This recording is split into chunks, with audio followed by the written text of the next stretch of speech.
Christy Sides. Christy Sides. I blame you. Oh my God. The season's over. The season's over. The season is officially over for the Indiana Fever. What? Why? Down the stretch. Caitlin Clark got us back in the game by herself. She got us back in the game by herself. And do you want to know what we did down the stretch? We ran 5 plays in a row for Kelsey Mitchell. Why? Caitlin Clark ended the game with 25 points. She didn't shoot the ball in the last 4 minutes because every play was ran for Kelsey Mitchell. We're down 1 point. We are down 1 point. 1 second to go on an inbound play at a timeout. We run the play with Caitlin as a decoy. We're then down 1 point again.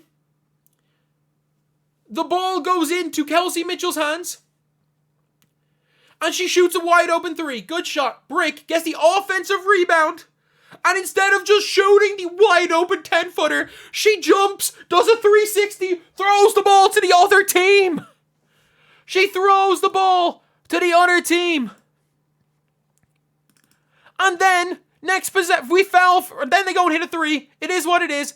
Next possession, we run Caitlin Clark decoy again. Ball goes to Kelsey Mitchell. She goes ISO, misses. We foul for some reason. They make the free throws.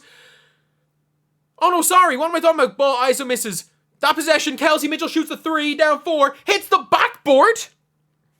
I repeat, hits the backboard.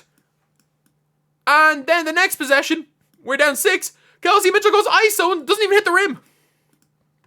Why do we run the ball away from Caitlin Clark when she was the only reason we didn't lose by 20? And I'll get it. I get it. Caitlin Clark was bad in game 1. Kelsey Mitchell was bad in game 1 too.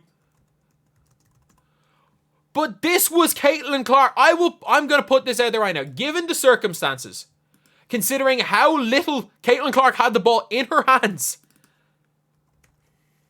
I will say this. This is one of the 3 best games of Caitlin Clark's career. And everybody's saying sweep, sweep, sweep.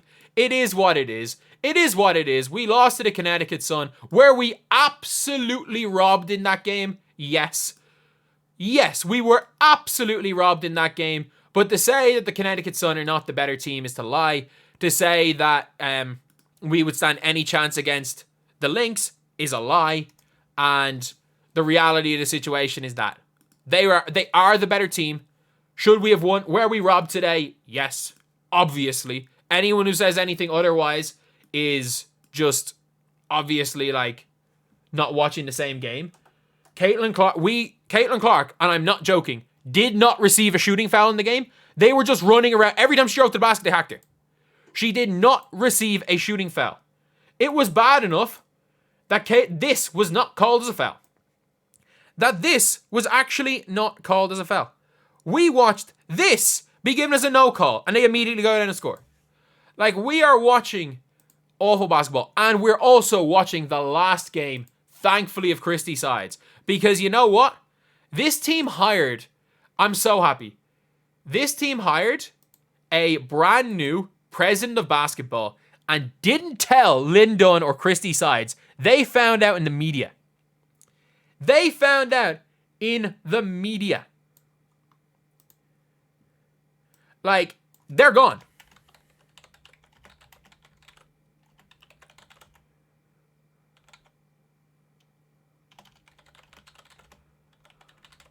They're gone. They're gone. That's all I can say is they are gone. There's no way, and I mean that, there is absolutely no way that that they're all here next year. There's just not. Christy Sides, by the way, there were only 2 good things for the Fever today. We scored 81 points, and there were only 2 good things in the entire game. Caitlin Clark, Aaliyah Boston pick and rolls, and transition. And Christy Sides did everything she could. She did everything she could to stop them. And if you guys agree with that, leave a like on this video or subscribe. We're trying to hit 36.5k. We're literally 13 off, and there's 2,000 people in here right now. And like, we're at 795 likes. If we can get to 1,000, that would be insane. But that's all I'm going to say. All I'm going to say here is that was a calamitous performance. That was a close game because of the heroics of one number 22 and whatever number Aaliyah Boston wears for quite a bit of that game. And Temi Fagbenle, I don't know. At times she was great. At times she was awful. We saw a -12 in 4 minutes performance from Nalissa Smith. We saw a -12 in 4 minutes from Nalissa Smith. We saw Dantas just doing nothing, in fairness. Erica Wheeler I thought was okay other than her missed wide open layups. But we saw a -12 in 4 minutes from Nalissa Smith. We saw Marina Mabry stink it up and then hit the 2 biggest shots of the game. We saw DeWanna Bonner hit a big shot. Like, look, at one stage in the game, DeWanna Bonner was 0 of 5. Marina Mabry was 1 of 8 from 3. They hit their last 3 shots combined to end that game. You've got to give credit where credit's due sometimes to players. But also, Marina Mabry was allowed to just run around and hack. Like, she was allowed to just run around and hack. And wait, did Caitlin Clark just chuck a 3 at the end of that game? Yeah, she chucked the 3 at the end of that game. Like, that was, I'll say it, like that was one of Caitlin Clark's 3 best games of her career. But at the same time, the annoying thing is that a lot of Caitlin Clark's best games have come in losses. I think the Mystics game where she nearly got them back into it by herself, the Dallas game where she set the record for most points responsible for in a single game, and this game right here. I say 3 of her 5 best games this season have been in losses, which is extremely annoying. Which is extremely, extremely, extremely annoying. And yeah, it has been Kelsey Mitchell down 1. Like, look, there is 50 seconds to go. We're down 1. Kelsey Mitchell has a wide open shot from 10 feet. She does a 180 and throws the ball to the other team. They go down and hit a 3. Like, look, there's nothing you can do to stop that. Like, the refs were screwed. If you looked at Caitlin Clark's arms, there were scratches all up and down her arms. They were just running around hacking her because they knew the refs weren't going to call anything. And every time we looked at one of their players, it was an and-one. But, like, it's just unfortunate because Kelsey Mitchell was so good up to the playoffs. But it was like a switch. As soon as Caitlin Clark won that Player of the Month, it was like a switch. Kelsey Mitchell just went back into Julian Newman Kelsey Mitchell. Like, Kelsey Mitchell went from being looking like Caitlin Clark's the Klay Thompson to Caitlin Clark's Steph Curry to the Monte Ellis to Caitlin Clark's Steph Curry. Like, this was the Kelsey Mitchell, regardless if she made the shots. The Kelsey Mitchell we have seen the last 6 games is the Kelsey Mitchell that is not worth a max. The Kelsey Mitchell is just a worse Arike. The problem is that, thank you guys so much, by the way, everyone that's donated. Thank you guys so much. But the problem is, we have got a Kelsey Mitchell who the issue is not with her ability, the issue's up here.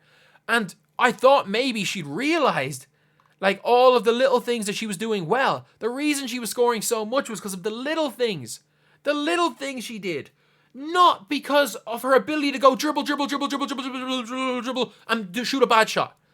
Her bad shot making is not her strength. Her off-ball movement is her strength, and she's moving away from that. She's going back into becoming Arike. And I'm sorry, we've seen Arike's team, 9 wins. Jewel Lloyd probably lost her team in the playoffs. The Arike mold doesn't work. It's been eradicated from the NBA for years. Arike players have been eradicated from the NBA. Inefficient iso ball shot chuckers. Thank you so much, Ken Swanson. Oh my God, thank you so much. Dear Lord, thank you so much, $81. But the Arike inefficient shot-chucking ISO players in men's basketball are gone. Thank you so much, Greg. They don't exist anymore. Like, they have been eradicated. They've been completely eradicated, and rightfully so. Why is Kelsey Mitchell, who looked like she was about to become the best off-the-ball player, gone back to become worse Arike? Arike's don't win. Arike's don't win. Klay Thompson's win. Klay Thompson's win. Arike's don't win, Kelsey. And that's not saying that we don't give you a max. Give Kelsey Mitchell every cent she wants. And she's going to want a max. Give her a max. But you better sit her down and be like, if you take more than 3 dribbles, you are not allowed to shoot the ball. She needs to be almost treated like a child because you cannot let natural instinct Kelsey Mitchell Arike be a thing. Enrique's don't win. Enrique's don't win. They just don't. Those type of players don't win. The closest we've seen an Enrique type player to winning ever was an Allen Iverson. And that's because they put the perfect team around him. Iverson won once because he played for Larry Brown and he had the perfect team. In every other situation in her career, Iversons in general don't win. 95% of the time, Iversons don't win. Monte Ellis's don't win. J.R. Smith's don't win. Trey Young's don't win. Like, horrible way to end the season. Horrible way to end the season. A game that should have been there, but only Caitlin Clark and for 2/3 of the game, Aaliyah Boston showed up. No one else did that. We still nearly beat them.